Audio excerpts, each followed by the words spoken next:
Through all the chaos, I never let Megan's sealed envelope out of my sight. At night, when the house fell quiet and even the restless city beyond my window seemed to hush, I would take it out of my bag and turn it over in my hands. The wax seal glinted faintly in the lamplight, unbroken, daring me to betray its secrecy. I'd trace the edges with my fingertip, wondering what truths it contained. What revelation was so monumental that Megan had been willing to stake her entire fortune, her entire legacy, upon its disclosure? By the morning of the funeral, my nerves were wound tight as a violin string. The day dawned strangely serene, the sky scrubbed clean of clouds, sunlight spilling like molten gold across the rooftops. It didn't feel like a day for mourning, it felt like a day for reckoning. I dressed with deliberate care, a deep navy suit, Megan's favorite color, simple but strong. I fastened the pearl earrings she'd given me when I graduated, and then, with trembling fingers, pinned one of her roses to my lapel, a rose cut from the bush she had pressed into my hands on my birthday. The sealed envelope went into my bag, heavy and immovable, as though it were not paper but stone. By the time I reached St. Patrick's Cathedral, the air inside was thick with the hushed murmurs of hundreds. The Huntington family was old money, and Aunt Megan had been more than a matriarch, she was a force of nature. The pews overflowed with family, colleagues, city dignitaries, and society figures. Everywhere I turned, faces glanced toward me, some curious, some sympathetic, some calculating. I hadn't even made it past the second row when my father appeared, his hand clamping onto my arm with the grip of a drowning man. His face was pale, jaw tight, eyes darting with nerves. "Elizabeth," he hissed, lowering his voice though the urgency trembled through every syllable. "We need to talk. Taylor refuses to tell us anything. He keeps saying Megan's instructions are clear. Do you know what's going on? What did she tell you?" I met his gaze squarely, refusing to let him pull me into his frantic orbit. "We'll all find out together, Dad," I said evenly, exactly as Aunt Megan intended. His fingers dug harder into my sleeve. "Elizabeth, listen to me. If you know something." I pulled free, my voice cool but firm. "Let go, Dad. This is Megan's funeral. If you can't do anything else today, at least show her some respect." For a moment, his expression flickered, anger, desperation, maybe even fear, but he said nothing more. The service began, and it was every bit the tribute Megan deserved. The minister's words painted her as she truly was, brilliant, sharp, endlessly generous. The cathedral glowed with roses in rich reds, soft pinks, and even pale yellows, no beige, of course, not a trace of it. I could almost hear Megan's amused laugh echoing through the vaulted ceiling. But even in that beauty, the air buzzed with tension, like static before a storm. Everyone knew there was more to come. And then the moment arrived.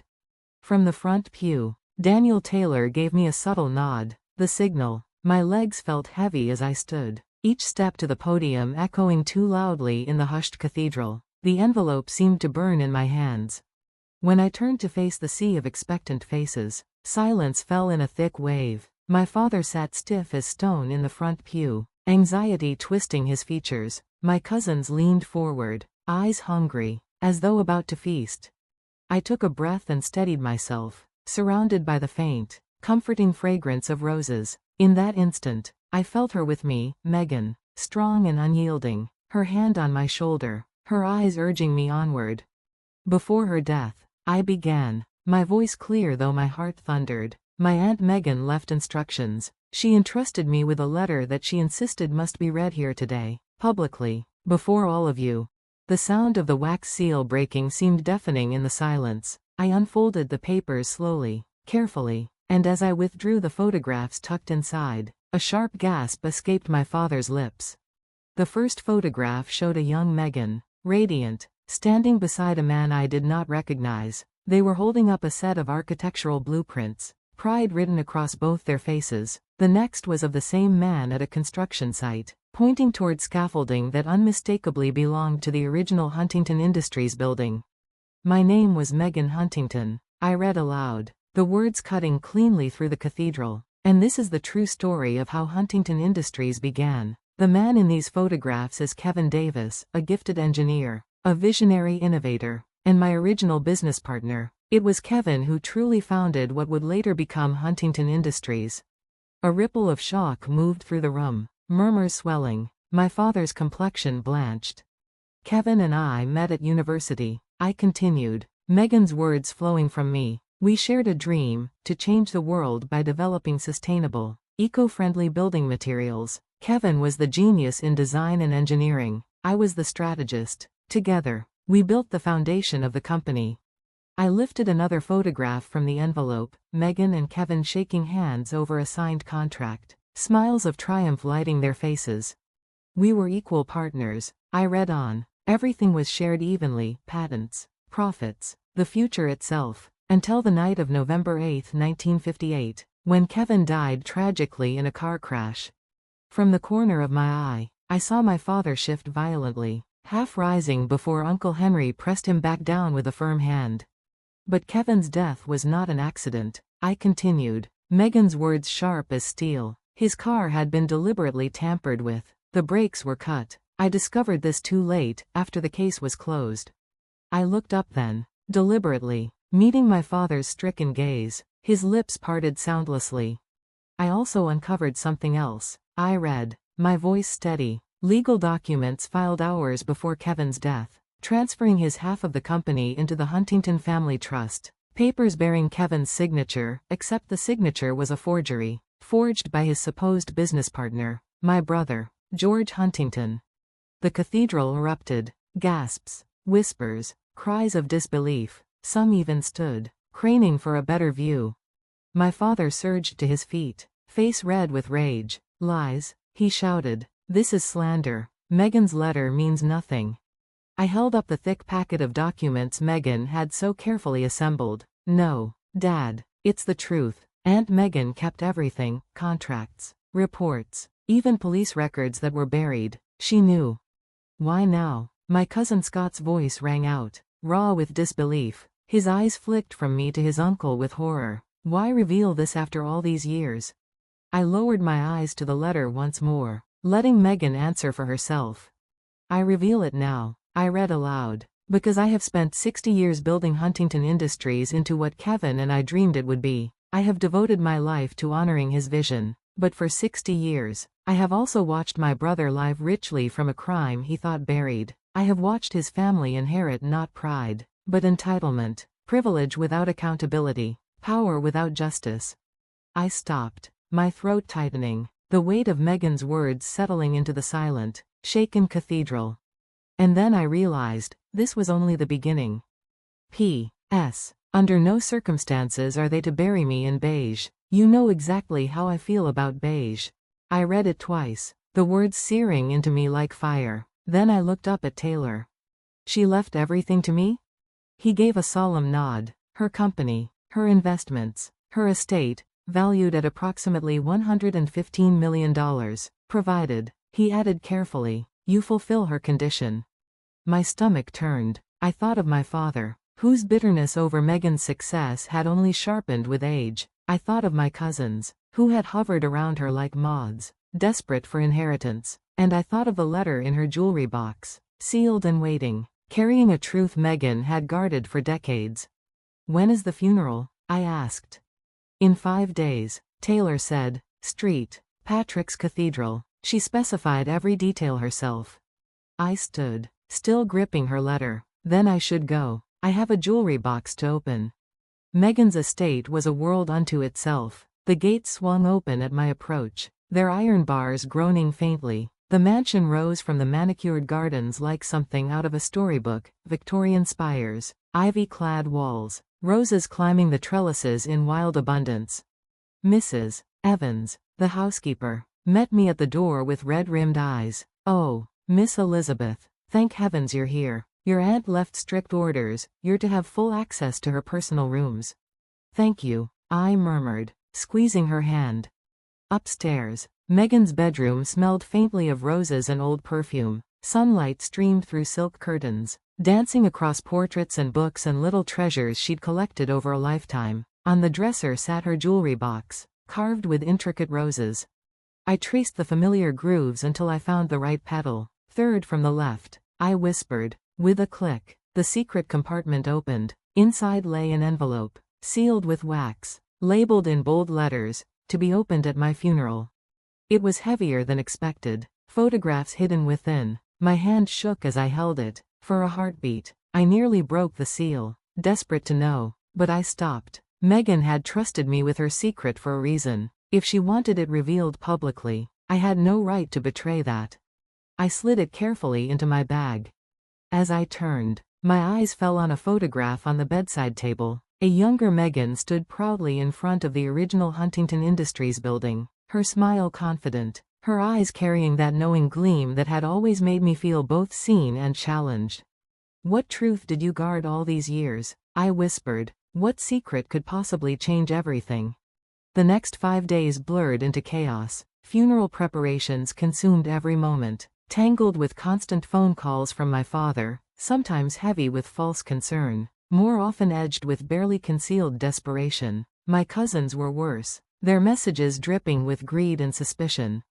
I carried Megan's sealed envelope with me everywhere, feeling its weight like a pulse. Each night, alone in my apartment, I turned it over in my hands, tempted to tear it open, but I resisted. I owed her that much. The day of the funeral was coming, and with it, the moment Aunt Megan had planned for her entire life. The day Aunt Megan passed away began like any other, though looking back, I should have recognized the heaviness in the air.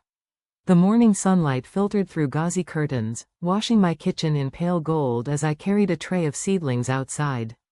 By mid-afternoon, I was kneeling in the garden, my hands buried deep in cool earth. The heirloom roses Aunt Megan had gifted me for my birthday lay in their plastic pots beside me, their petals trembling lightly in the breeze. They were Queen Elizabeth roses, her favorite, and as I eased each one into the soil, I couldn't help but hear her voice in my mind. "Every rose has a history, Elizabeth. They carry secrets in their petals if you're willing to listen." She had said it playfully, as she always did, but the words had lingered with me. My phone buzzed relentlessly in my pocket, breaking the meditative rhythm of digging, pressing, watering. I ignored it twice before finally tugging off my gloves, smudged with dirt, and answering. "Miss Williams?" The voice on the other end was unfamiliar, clipped, and formal. "This is Daniel Taylor, your Aunt Megan's attorney. I'm afraid I have some difficult news." My heart froze. Suddenly, the roses felt unbearably heavy in my hands. What happened? My voice was smaller than I intended, already braced for grief. "I'm very sorry to inform you," Taylor said carefully, "that your aunt passed away peacefully in her sleep last night. She left explicit instructions that you were to be contacted before anyone else." I sank onto the damp grass, knees folding as though the weight of the words had knocked the strength out of me. Aunt Megan, the woman who had taught me how to braid my hair when I was 7, who had stayed up late helping me memorize lines for school plays, who had slipped me warm chocolate chip cookies during insufferable family gatherings, was gone. My throat constricted, the garden blurred. "Miss Williams, are you still with me?" "Yes," I whispered. "I'm here. What do you need me to do?" "There are some matters we must discuss in person," he replied.